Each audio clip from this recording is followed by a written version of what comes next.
Once upon a time there was a girl called Adiberga. She was very beautiful and everybody loved her. Adiberga's father was dead, and she lived with her mother and her 4 older brothers. She worked hard in the house. She fetched the water, cooked the food, and cleaned the compound. One day, Adiberga's mother said to her oldest son, "You're a man now. You must find a wife and marry her." "I don't want a wife," the oldest son said. "My sister, Adiberga, looks after me." The next day, Adiberga's mother said, "Please, my son, don't wait any longer. Go out and look for a wife." "Where can I find a wife?" her son answered her. "My sister, Adiberga, is the most beautiful girl in the world. Where can I find a girl like her?" A week later, his mother said to him, "Have you looked for a wife yet? Have you found a girl?" "I have looked for a wife," her son answered, "but I have not found one. I love my sister Adiberga, and I want to marry her. Then she will stay at home with us forever." His mother was angry. "You can't marry Adiberga," she said. "She is your sister. How can a man marry his own sister?" Her son was angry too. "Mother," he said, "I will never marry another woman.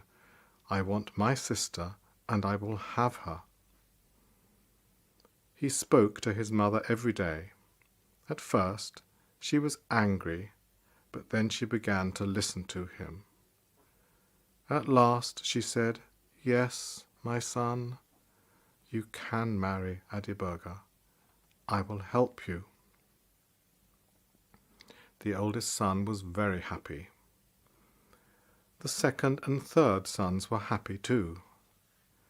"Adiberga will stay at home with us now," they thought. "We will never lose her." That evening Adiberga went to the river to fetch water. Her mother and her brothers stayed in the house. Adiberga filled her pot with water and walked home. She went to the door of the hut. She wanted to go inside, but her oldest brother put his leg across the door. "Brother," she said, "please put your leg down. I want to come in." Her oldest brother smiled at her. "I am not your brother," he said. "I am your husband."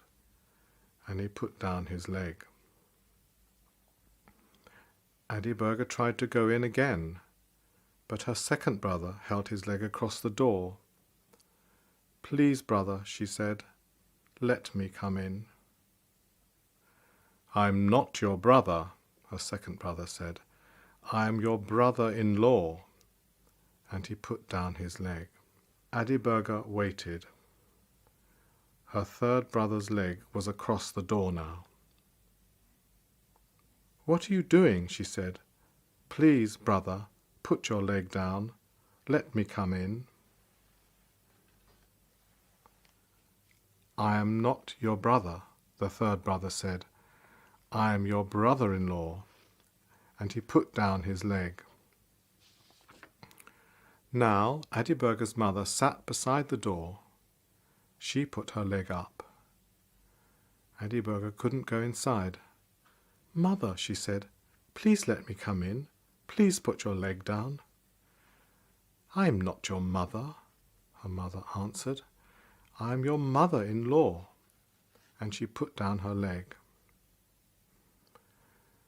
Adiberga's fourth brother sat beside the door now.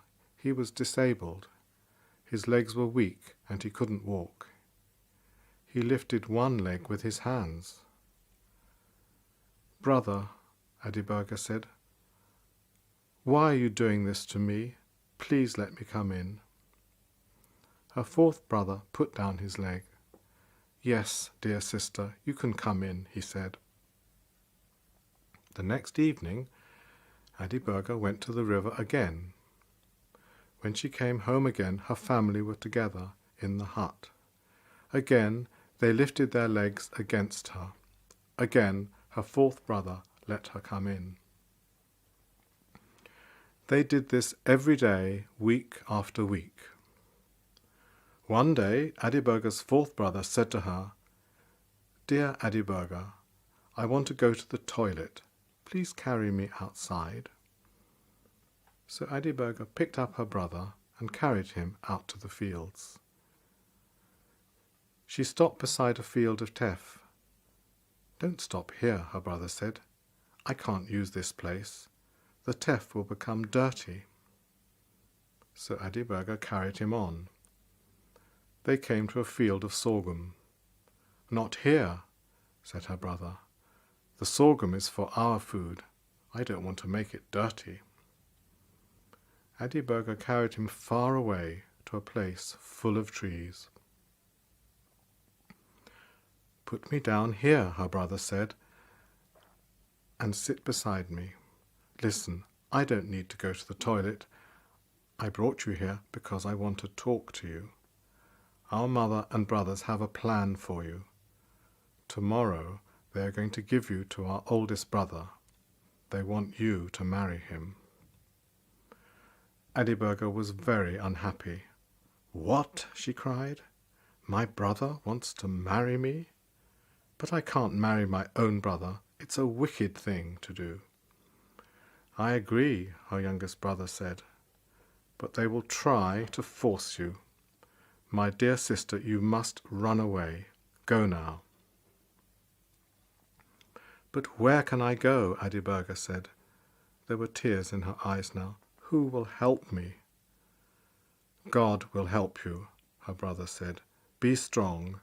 Go."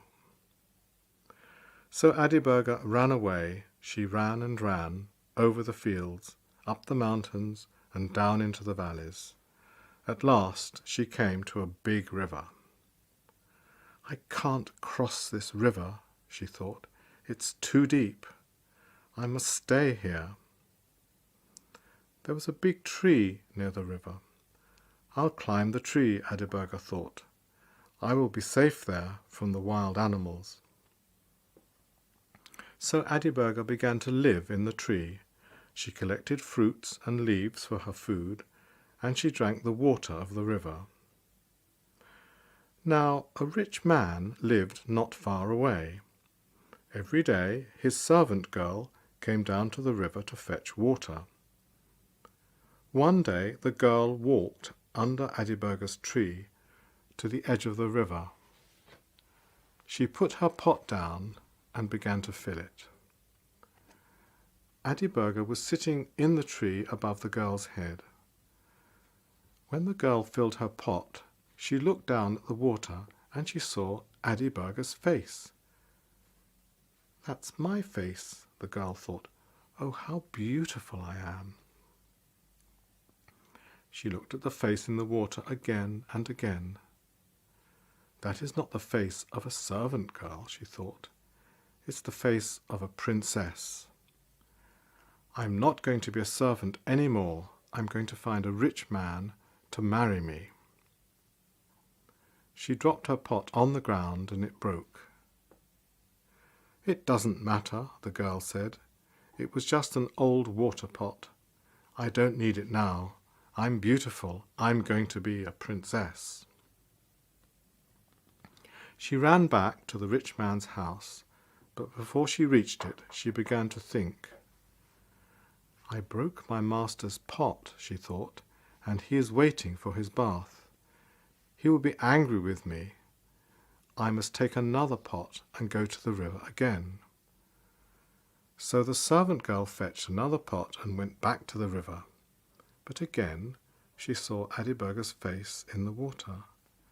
"It's true," she cried. "I am the most beautiful girl in the world." She dropped the second pot, and it broke too. Then Adiberga spat on the girl from the tree. The girl looked up and saw her. "Oh," she said, "I'm not beautiful at all. The face in the water wasn't mine. It belongs to the girl in the tree. I will tell my master I have broken 2 of his pots, but when he sees this girl, he will not be angry with me." So the servant girl ran home to her master.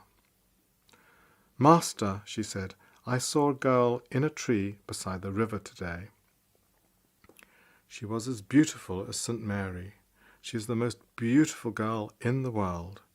I was very surprised, and I broke your water pots." "Don't worry about the water pots," the rich man said. "Where is this girl? I want to see her." "Come to the river with me," the girl said. "I will show you." So the rich man followed the girl to the river. He stood under the tree and looked up. He saw Adiberga. "My servant was right," he thought. "This is the most beautiful girl in the world, and I want to marry her." "Beautiful girl," he said, "why are you hiding in the tree? Have you done something wicked? Does your family want to punish you?"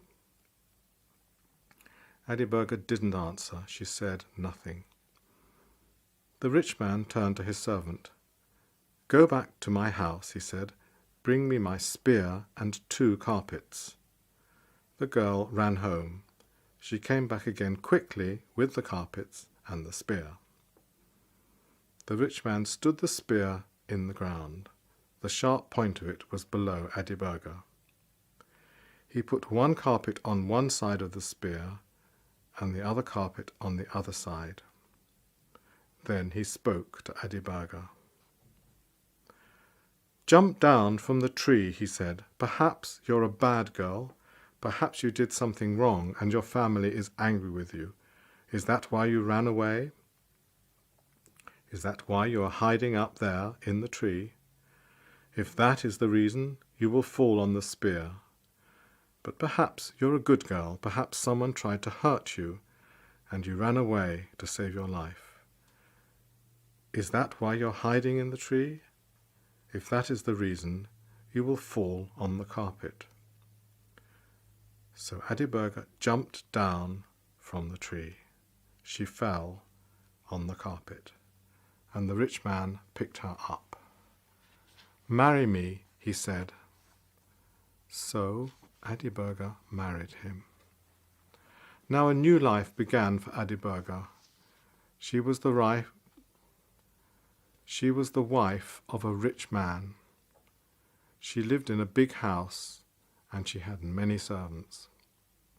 She forgot about her mother and her brothers. She was happy. But Adiberga's 4th brother didn't forget his sister. He left his mother's house and he began to travel everywhere. He was looking for Adiberga. It was very hard for Adiberga's brother. He couldn't use his legs, but only his arms. He needed other people to help him. One day he came to the rich man's house. He sat outside under a tree. Adiberga's servants saw him. They ran to Adiberga. "There's a man outside your house under the tree," they said. "His face is like your face. His eyes and his nose, his mouth and his hair, they're all like yours. Is he a relative? Does he come from your family?" "I have no relatives," Adiberga said. "I have only 1 brother, and he is disabled." "Go and look at the man again. If he is disabled and cannot walk, come and tell me." The servants hurried out to the tree again. Soon they came back to Adiberga. "He looks like you," they all said. "His hair, his eyes, his teeth." "But is he disabled?" Adiberga said. "Can he walk?" Her servants looked at each other. "We don't know," they said at last. "He was sitting on the ground. We didn't see his legs." "I will see him myself," Adiberga said. Her servants put carpets down on the ground for her, and Adiberga walked outside. She went to the tree and saw her brother. She was very happy. She ran to him and kissed him. "Oh, my dear, dear brother," she said, "come into the house. You're tired and hungry.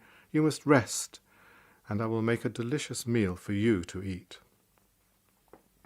She took her brother inside. She washed his feet and gave him the finest food to eat and tej to drink. Her brother finished his meal at last. "Now," said Adiberga, "you must listen to me. My husband is not here tonight, but he will come home tomorrow. He is a good man, but he likes to trick people.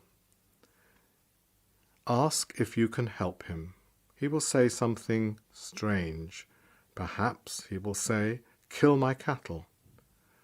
Don't do it. Look after the cattle for him. Or perhaps he will say, 'Take my cattle to the desert. Don't let them drink water.' Then you must take them to the river and let them eat and drink. Listen carefully to his words and do the opposite." The next day, Adiberga's husband came home. "My brother is here," Adiberga said. "He wants to help you." "Ah," said her husband, "that is good. He can take the cattle up to the mountain and push them over the cliff." Adiberga's brother smiled at her. "Good," he said, "I will do that." The next morning he went out with the rich man's shepherds. He took the cattle to the valley, and they ate the good green grass. That evening the rich man was happy with his brother-in-law. He went to his box and took out some hairs from a sheep, some hairs from a goat, some hairs from a cow, a mule, and a horse. He put them in a sack and gave them to Adiberga's brother. He gave him a stick too. "Go home," he said. "Take this sack with you. When you reach your house, beat the sack with the stick." "Goodbye, dear brother. May God go with you," Adiberga said. So Adiberga's brother went home. When he arrived, he stood outside the hut. He took out the sack and beat it with the stick. At once hundreds of sheep and goats, cows, mules, and horses ran out of it. He looked at them and laughed. He was very happy. "I'm a rich man now," he thought. "Thank you, dear brother-in-law." His brothers heard the noise of all the animals. They came out of their hut. "What happened to you?" they said to the fourth brother. "Where did you go? And where did you get all these animals?" "I went to find our sister," the fourth brother said. "She's married a rich man. He gave all these animals to me." The oldest brother wasn't happy. "My youngest brother is rich, and I am poor," he thought. "I will go to my brother-in-law. He will give me sheep and goats, cows, mules, and horses, and I will be rich too." So the eldest brother went off to find Adiberga. He came at last to her house and sat down under the tree. He called to her servants. "Find your mistress," he said to them. "Say to her, 'Your brother is here.'" The servants went to Adiberga. "Another of your brothers is here," they said to her. "He is sitting outside the house under a tree." "Another brother?" Adiberga said angrily. "I don't have another brother. I only have one." But she went out to the tree. Her oldest brother jumped up. "Dear Adiberga," he cried, "my lovely sister." Adiberga did not smile at him. She didn't kiss her brother. She didn't talk to him. That night, Adiberga's husband came home. Adiberga's brother was very polite to him. "Please," he said, "let me help you. Let me take your cattle out tomorrow." "Very well," said his brother-in-law. "Take them to the desert and kill them all." Adiberga's brother was surprised. He looked at Adiberga, but she didn't look at him. She didn't speak to him. The next day, Adiberga's brother took his brother-in-law's cows to the desert and he killed them all. That evening he said to his brother-in-law, I obeyed you, brother. I took your cows to the desert, and they are all dead. Where is my reward? His brother-in-law went to his box. He took out some hairs from a lion and a leopard, and some hairs from a hyena, an elephant, and a buffalo. He put them in a sack and gave them to Adiberga's brother. He gave him a stick too. Go home, he said. Take this sack with you. When you reach your house, beat it with the stick. Thank you, said Adiberga's brother. He was happy. I will be a rich man soon, he thought. He hurried home. When he arrived, he stood outside the hut. He took out the sack and beat it with the stick. At once hundreds of lions, leopards, hyenas, elephants, and buffaloes ran out of the sack. They turned on Adiberga's brother and ate him. Then they ran away. Adiberga and her husband lived happily for many years and had many fine children. And Adiberga's fourth brother was rich and happy too for the rest of his long life.